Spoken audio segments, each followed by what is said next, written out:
Imaxes como esta forman parte da exposición efémera do vivariense David Catá, un conxunto de fotografías e obras plásticas nas que a escenografía ten moita importancia. O Museo Provincial de Lugo acolle o traballo deste xove artista que retrata intres moi persoais a vez que busca reflectir os momentos fuxidos do día a día.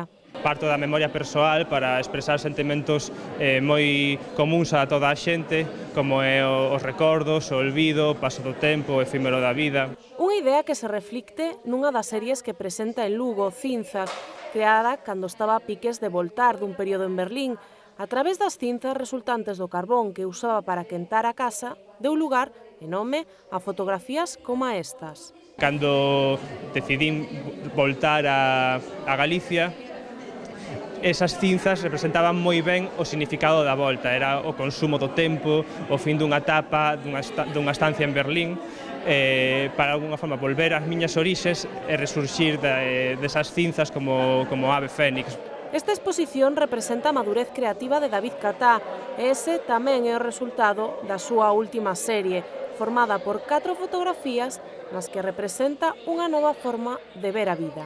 É unha forma de mirar hacia adiante. Todo o meu traballo é un traballo que fala dos recordos, do pasado. Este proxecto fala do futuro, de alguna forma, do horizonte, mirar máis alá.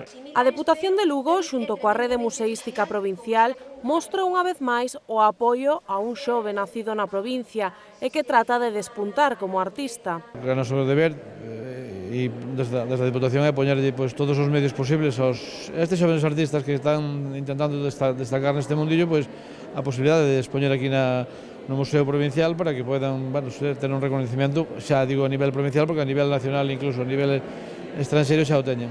Tamén o Concello de Lugo amosou o seu apoio a David Catá, que nesta ocasión presenta por primeira vez algunhas das series. Que ten as portas abertas de calquer museo do que dispoñamos na cidade para que cando queira compartir ese arte todo, que ten as portas da muralla tamén abertas, porque sempre é un placer, porque se é algo bon para a provincia de Lugo, desde calquer punto é bon para a capitalidade da provincia, para a cidade de Lugo. Por lo tanto, moitísimas gracias polo teu arte.